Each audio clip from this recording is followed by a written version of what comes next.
Hi besties, welcome back to my YouTube channel. My name is Damola, and on today's tutorial we are going to be learning how to sew these beautiful 3-part corsets that you are seeing on your screen.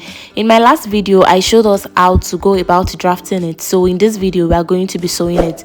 So if you've not watched that video, I suggest you watch it first before watching this. I'm going to be linking it in the description box below. So without wasting much of your time, let's get right into the tutorial. So now these are all the patterns that I'm going to be working with, right? So now if you look at the patterns very well, you would notice that the actual fabric is longer than the pattern itself. This is because I added extra 3-inch extension just to make the top longer, because I figured it is going to be too short when I'm done sewing it. So now for the cups, I added 1/2-inch seam allowance all around it, and on the parts of the front bodice where I am going to be sewing the cup on, I added 1/2-inch also, just like you can see. And also the parts of the front where I'm going to be joining together, I added 1/2-inch, and for my back also I just added 1/2-inch at the top area. And I went ahead to use the main fabric to cut the lining pieces. So now we are going to be working on our front part first. I'm going to go ahead and take out my pins just like you see me do, and we are going to be working on the actual fabric first. I'm going to be setting the lining aside for now. So what I'm going to do now is I'm going to take my center piece and I'm going to be pinning one side of it to one side of our side piece, just like you see me doing. I'm going to go ahead and pin it down, and I'm going to do the same thing for the other side as well.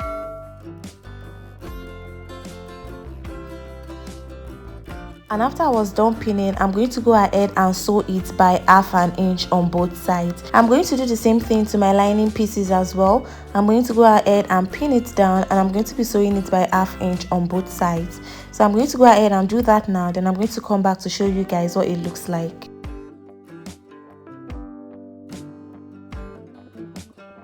So this is what it looks like after sewing, and as you can see, I've gone ahead to press the seam open.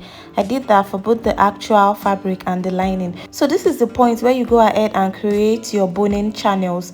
If you are using a regular boning, this is the point where you sew it, and if you want to have your boning showing on the outer part of your actual fabric, this is the point where you go ahead and create your boning channels. But I'm not going to be using a boning for this top, so we can just move on to the next step. So the next thing I'm going to do is I'm going to set that aside, and I can go ahead and work on my cups.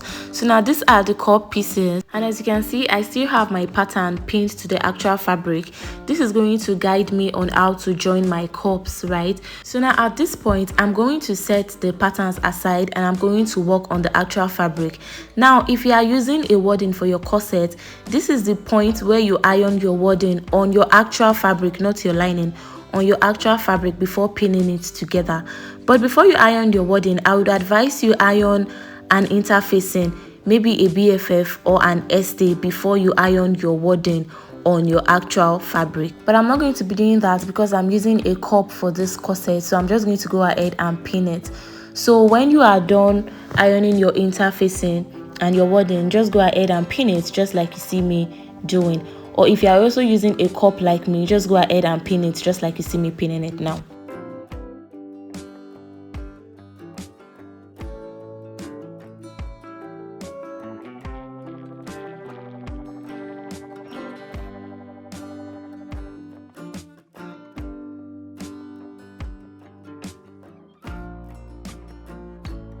So now I'm done pinning the cup pieces, so I'm going to go over to my sewing machine and I'm going to join the cup pieces together by 1/2 inch. So after sewing, this is what it looks like. I've gone ahead to notch it and I also ironed it down.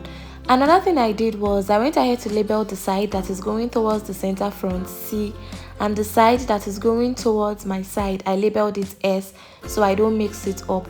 Now I labeled this with my marker, but I would advise you label it with your chalk so that it is not going to show on your actual fabric. So I placed my pattern on each of the sides and I labeled it. That is what I'm trying to illustrate here.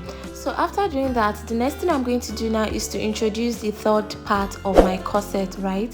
So I'm going to take out my pins and I'm going to also do the same thing I did for the cup part. I'm going to write down the sides again so I don't mix it up. So this is me writing C for the side going towards the center front, and S for the part that is going towards the side. And after I'm done with that, I'm going to go ahead and pin it to the cup pieces. So you are going to see how this labeling is going to help me in pinning it correctly, so I don't get it mixed up. Because looking at it now, you can see that it is looking very similar. The sides are looking almost the same, right? So just watch how I'm going to pin it.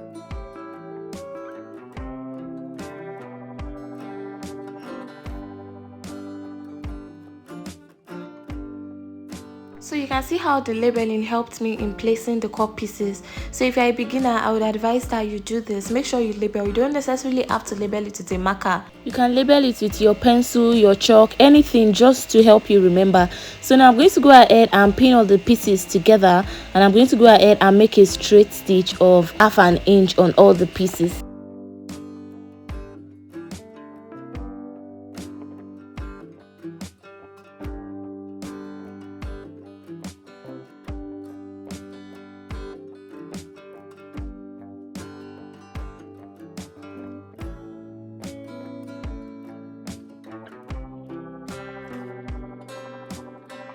So after sewing, this is what it looks like. I went ahead to notch it and I pressed it open.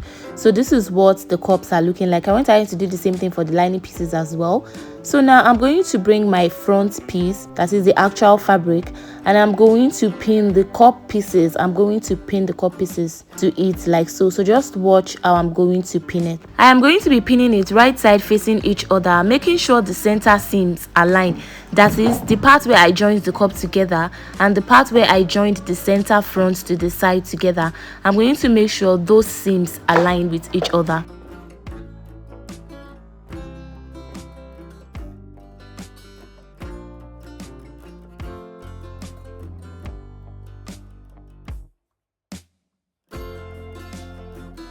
So this is what it looks like after pinning. So I'm going to go ahead and sew it by 1/2 inch, and I'll be doing the same thing for the lining pieces as well. So after sewing and ironing, this is what it looks like, right? Now if you are using a ready-made cup, this is the point where you are going to fold your ready-made cup into two, and you are going to take a dart of 1/2 inch by 3 inches, that is 1/2 inch wide and 3 inches long, and you are going to sew it down just like you can see here, right? Then you are going to cut out the sewing allowance around the cup, that is that tiny part that is not as bulky as the actual cup itself. You are going to cut it out.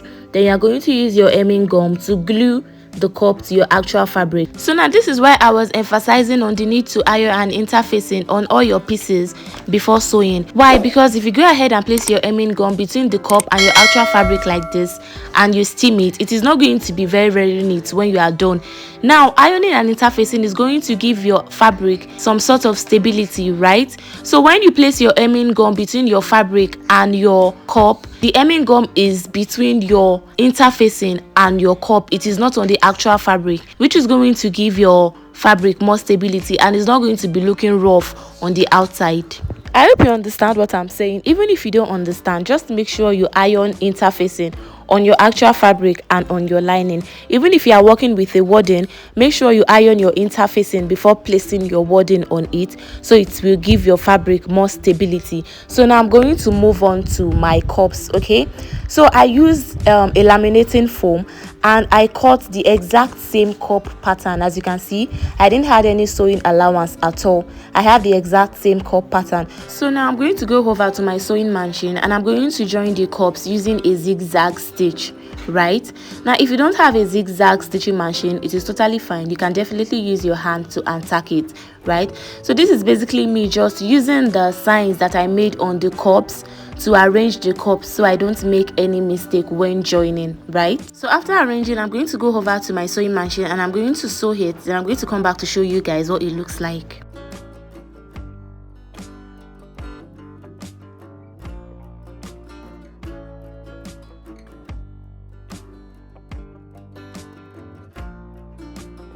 So after sewing, this is what the two cups look like. So now I'm going to go ahead and attach the upper part of the cups to it. Then I'm going to come back to show you guys what it looks like.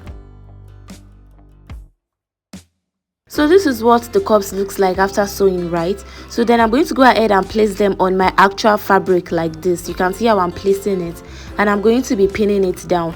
Now if you've done this correctly, you would notice that you don't have any excess on the sides at the end of the day. So if you feel you are having excess, just make sure you push the cup inside really well, then you pin it down, right? So then we can now move to our ironing table. But before doing that, you would notice that on the upper part of this cup, it is almost the same length with our actual top itself. And if you go ahead and sew it like that, it is going to be bulky on the upper part at the end of the day. So now I'm going to go ahead and cut off 1/2 inch on that part, so that when I'm done sewing and I iron it, it is going to lay really flat, right? So after cutting out that part, I'm going to go ahead now and open up the upper part of my corset. That is where I'm going to be inserting my hemming gum. Then I'm going to go over to my ironing table and steam it using my tailor's hammer to push out the cup part. And after ironing, this is what it looks like. You can see how the cup parts are looking very neat, and you can see the 1/2 inch sewing allowance that I left at the top also, right? Now this is the point where you go ahead and top stitch around your cup if you want to, but I'm not going to be doing that, right? Now the next thing I'm going to be doing now is to introduce my back piece, and I'm going to be joining the sides of the back to the front, right? And if you remember, for our last tutorial we left 1.5 inch seam allowance on the side. So I'm going to be pinning the sides together now, and I'm going to go over to my sewing machine and I'm going to sew by 1.5 inch.